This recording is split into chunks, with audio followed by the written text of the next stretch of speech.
All right, so here we are. This is NSCA Chapter 23, and this is specific to resistance training for clients who are athletes. Now, I have to state that when you're talking about clients who are athletes, there's a little bit of nuance that comes to training athletes because you have different sports and you have different positions for each sport, and also you have individuals who might be at different levels based upon their own chronological as well as their own training age. So to that end, the book does a pretty good job of going over many of the basics to this, and hopefully you are able to pick up a couple of things from this presentation.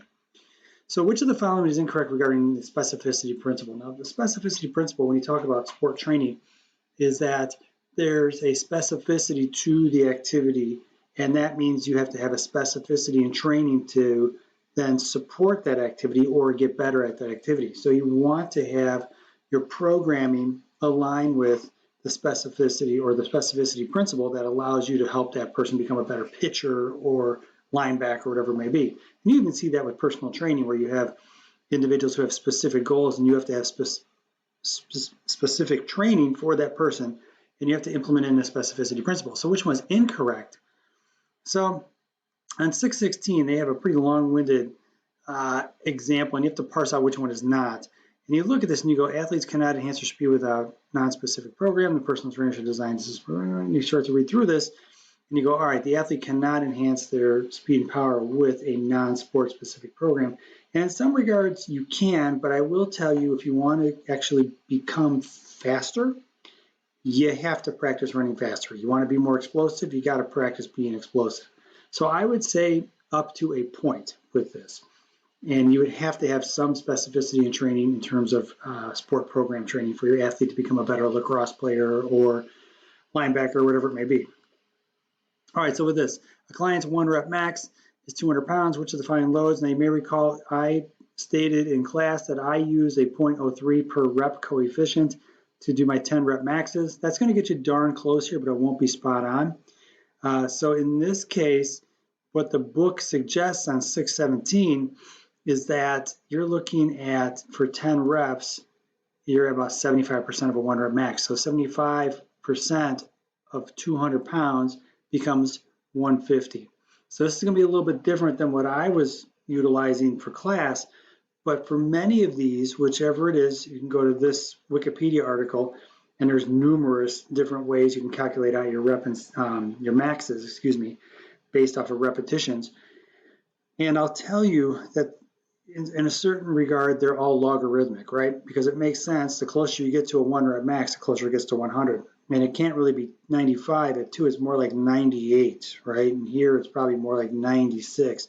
And that curve, as you get closer and closer and closer further out to 100, or as you go further and further and further closer to 100%, the reps have to drop. But the converse side of that is, if a person is able to do less and less and less reps, they're getting closer and closer and closer to a 100% of their 1 rep max. So there's a bit of a trade-off here, but it is logarithmic, and meaning it's going to be a curvilinear equation. It's not straight line, although you'd like for it to be. If you'd like, you can go to the presentation I did on maxes. That'll link you right out to that on my YouTube channel. The other one is the link to a Wikipedia article on maxes. All right, so you have 4 exercises, and what they're after here is not so much they're talking about the 75% of 1 rep max, but what they're really talking about is how you sequence your exercises, going from maybe large multi-joint exercises down to single joint exercises, or from large muscle groups down to smaller muscle groups. And it makes sense, right? So you're going to kind of crush yourself on the front end, and then you have less in the tank with the next one, less in the tank with the next one, less in the tank with the final exercise. So then you would then go to a smaller muscle group exercise. And you'll look at this and go, okay, the fewest number of repetitions will be performed on the dumbbell bicep curl. And I would say, okay, all right, sure. But I would also say that while globally you might be exhausting somebody, if you've trained them to do this style of training, they should be able to hit the same rep range as the other exercises. But it does kind of make sense. Now, if you look at this a different way, and you look at, say, like doing a exercise grouping where you do bicep curls with an easy bar and tricep extensions, skull crushers with an easy bar, and you use the same weight, in theory, because you have tricep 3, bicep 2, you have in theory, not theory and reality, more muscle on the tricep side of the equation. If you were doing 70 pounds for your tricep extension, you would be able to do more reps for that than you would your standing bicep curl, just because there is more muscle mass available to you, and you have some other mechanical things that kind of play into the equation, but it's still elbow flexion extension, just one joint is moving, and it's the same weight. So your rep ranges will be different there. Just for the fun of it, I want to explain that. But what they're getting at here is, as you go from this larger multi-joint exercise grouping down to a single joint, then they would say that you'd have a fewest number of reps performed with the bicep curl. And I would tend to disagree with that once you have somebody who's conditioned, because you can push them in the same rep range all the way through all of those exercises, quite honestly. Now, which of the following is considered the gold standard? This is pretty straightforward. You can find this one right here. Actually, it goes from the bottom of one page to the other one. 1 rep max, gold standard for training load is directly measuring that. So whether it's a squat or if it's a bench press, you look for that 1 rep max. Now, it's not always feasible to do that, but you sure wish you could.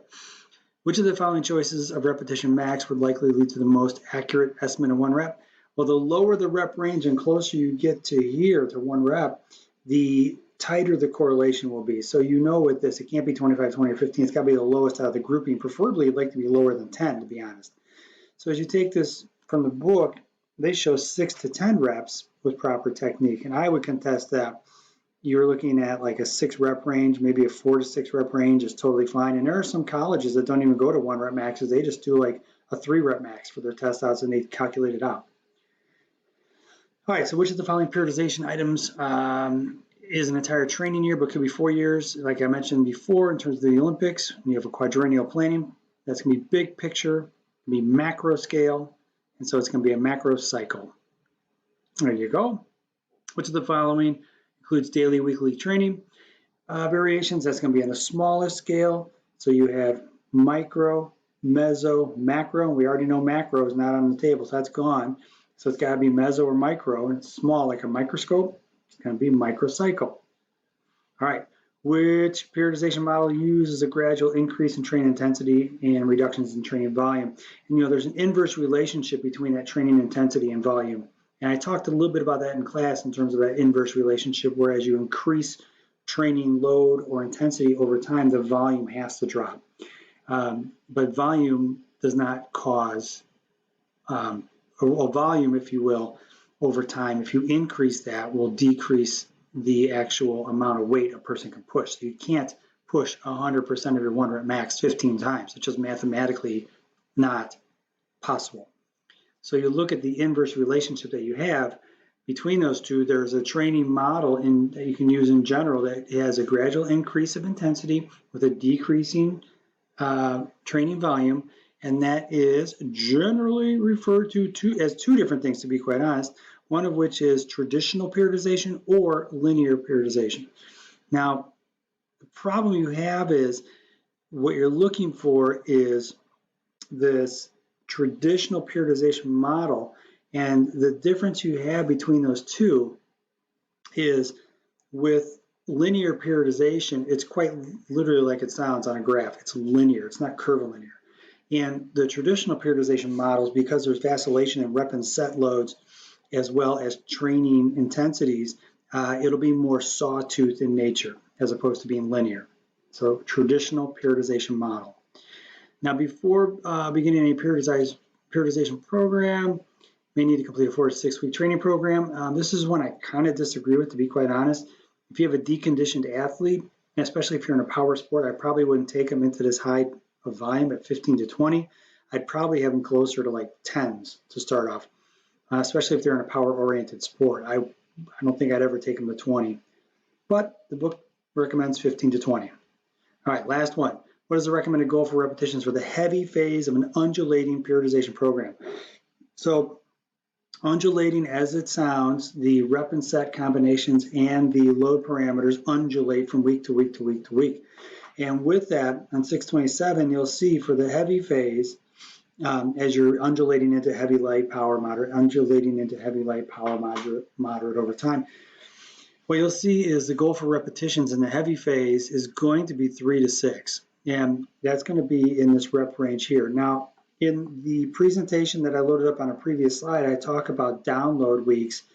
And with that, you might have an 85 to 93% rep range for 3 to 6.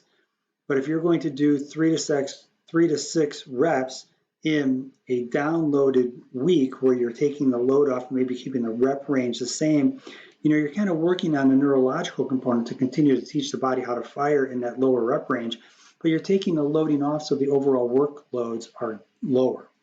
Mathematically, with every rep that you push a weight, there's work that's being done. So if you do 3 to 6 at 90% versus 3 to 6 at 70%, the 70%, you're doing less work, and you would do that in a download week. But for the sake of training and for the sake of this question, if you're in a heavy phase, your goal on repetitions is 3 to 6. All right, guys, thanks so much.